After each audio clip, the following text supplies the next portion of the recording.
In today's video, we have some pretty significant news out of Boston with David Krejci announcing his retirement. We finally have a ruling on the contract for Flyers goaltender Ivan Fedotov, who was also signed in Russia. How is that going to play out? We have a little bit more insight on that. Plus, Alexis Lafreniere with the Rangers. Is he going to be signed soon? Is there a cap crunch?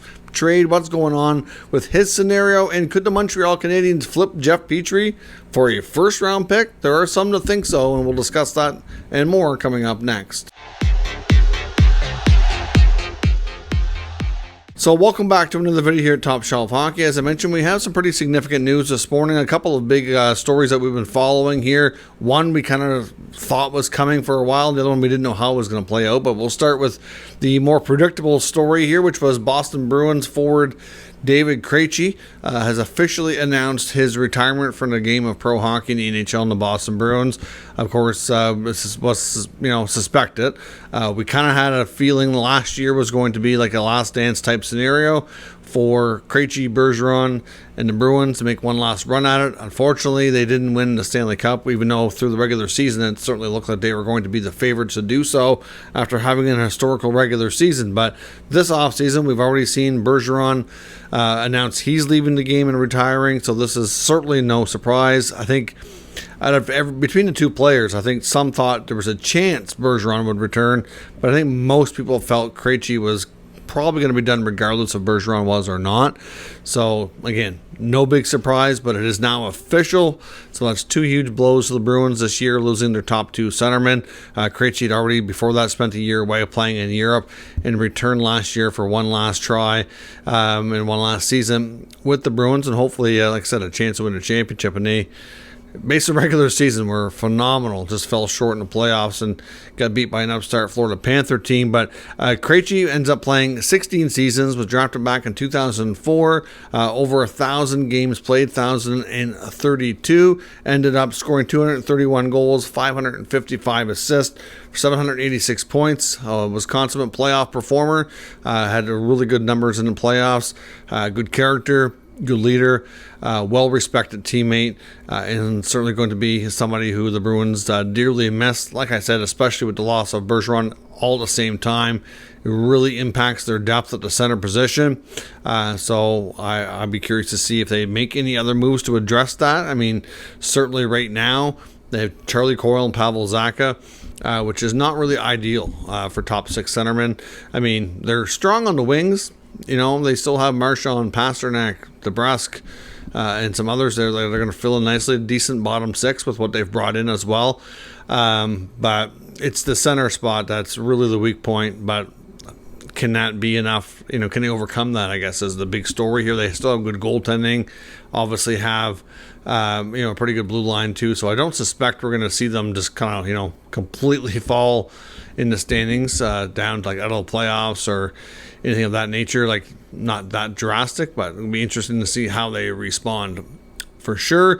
The other big story here is out of Philadelphia in Russia. And of course, we know this story's been ongoing for about a year. Russian goaltender Ivan Fedotov was signed by the Flyers last offseason and was expected to make the jump to North America, play in the Flyers organization last year, and he was not permitted to leave the country, ended up getting held up and detained, I guess was probably the proper word, and had to do Russian military service. That's now been completed, and then once that was completed, it was announced that he signed with the KHL Russian team CSKA. So like that was confusing by a lot of people, saying, well, he's already under contract in North America to the Flyers. You can't do that. That certainly violates international rules. But it seems as though over there sometimes they kind of do what they want, and they don't seem like they want to let Fedotov come to North America. Why they're choosing him to be this example, I'm not sure, when we haven't quite seen this with other players, but there's certainly a lot of concern that could happen. But the IIHF obviously was kind of, I guess you could say, is like the intermediary here, because they're obviously the international team. They received, I guess, a dispute, complaint, whatever you want to call it, from the Flyers to review the situation, and it's been ongoing for some time, and they have sided with the Flyers, confirming and validating that his contract in Philadelphia was indeed valid. But it doesn't sound like, and I guess we'll have to wait and see if there's any more confirmed details later today or anytime after, but it doesn't sound like he's actually joining the Flyers. Apparently he was given 2 weeks to either to join the Flyers or to get a release from the Flyers or what have you. Nothing happened, so or I guess he was given time to get released from the Flyers, I think is more likely what the ruling here said. And because of that, the player and the team in Russia are both been disciplined. So the player has been given a 4-month suspension for playing for national or international games, and the team, CSKA, has been disciplined for 1 year and banned from international transfers.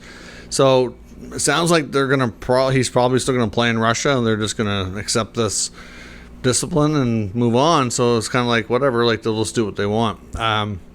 So yeah, there's no confirmation. I've seen one person report that because their season kind of runs on a slightly different calendar, that there was a belief that he wasn't part of their training camp, but then I've seen nothing saying that he's now coming to join the Flyers. So I don't think that's going to happen. So the Flyers win their grievance here, but aren't getting the player. At least that's what it looks like. So we'll have to see. There could still be more on this story here as time goes on. Another potential PTO candidate, which could also land in Edmonton. The other PTO situation that we've talked about here in recent days was the possibility that we were hearing of Brandon Sutter joining the Oilers at training camp for our PTO, and now they may also be bringing in longtime veteran Sam Gagner, who go back to where it started for him. Obviously, he was originally drafted by the Oilers and started his career there. Gagner in recent years has been a journeyman that's bounced around on short-term one-year deals or going to camps on PTO, etc. This is kind of what his MO has been for some time, to continue and prolong his career, and he could end up there. Obviously, they're not going to sign all of their PTOs, and no guarantee a contract is agreed upon, but certainly not surprised that the Oilers would want to bring in a veteran or two on that kind of scenario to camp to see if they can't find a roster spot, or if it's worth going with a younger player or somebody else already in the organization. So we'll see how that plays out, but not confirmed as of yet, but sounds like that might be happening. Alexis Lafreniere, the former first overall pick of the New York Rangers, of course, is still one of the more prominent restricted free agents that's unsigned. There's others as well around the league too, but it's certainly a name that gets lots of attention, wondering when this is going to be dealt with and settled. And at this point, we don't have a confirmed timeline, but he himself recently completed an interview with Quebec Media La Presse and basically said at this point that talks are ongoing and that he hopes to have things settled and agreed to in the next couple of weeks. So sounded optimistic that sometime this month, which will be still a few weeks ahead before training camp starts, that he would have a contract and have things settled. But we'll have to wait and see. The Rangers are certainly in a situation where they don't have a ton of cap space. They do have, I think, 2.2 million, which shows on Cap Friendly. That shows them with 12 forwards and 8 D. So they could also demote a D either through, depending on their status, needing waivers or not, either on through waivers or just sent down, and to create a little bit more space, probably get them up around 3 million. So I would think $3 million or slightly under would be sufficient to sign him on a 1 to 2 year deal. I wouldn't think at this point that they'd want to go long term with him just yet. If you look at what his fellow high pick in the Rangers organization, Capo Caco, who was number 2 a year later, he's making just a little over $2 million a year. His numbers, though, look at the stage of their careers, the Caco's numbers were not as good as Lafreniere's coming out of the contract. So now, of course, Lafreniere, though, based on last year, the numbers were very comparable. Caco and Lafreniere's stats were very similar, but the year before that, when Caco signed, is when his first few years, Lafreniere's had a better start. So we'll see.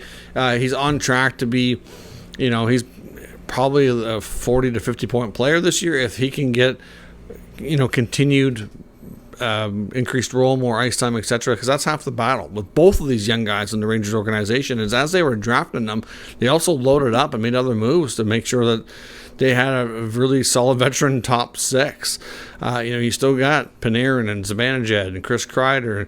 All these guys are kind of blocking them from taking bigger roles. So you've had a kid line at times with them two with Philip Hedl, and they've worked well together. At the same time, if they're not going to get more ice time and get more power play time and just a bigger role, it's going to be difficult for them to get much more production and really show what they're fully capable of. But we'll see. Hopefully things can be agreed upon there. I know there's been some talk, could he face an offer sheet?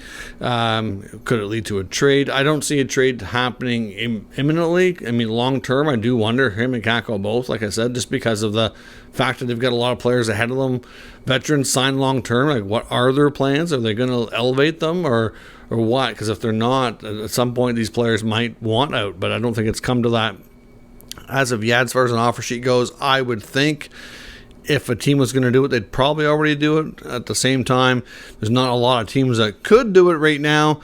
Not a lot of teams that have a ton of picks and cap space to be going after players like that. But the later into the offseason it goes, it gives teams less time to make moves and more difficult to make moves to move things around to match as well. So that's also very challenging. So I can't say 100% it's not going to happen.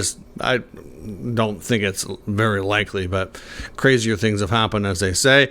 And in Montreal, we know we've talked plenty about Jeff Petry and Casey DeSmith being acquired by Montreal, and that obviously 3-team trade, which was the kind of the side effect, if you will, the Erik Karlsson deal with Montreal getting involved as the third team, taking on some contracts there, and obviously getting some assets that they can flip. And it still looks very likely that Petry is going to get flipped.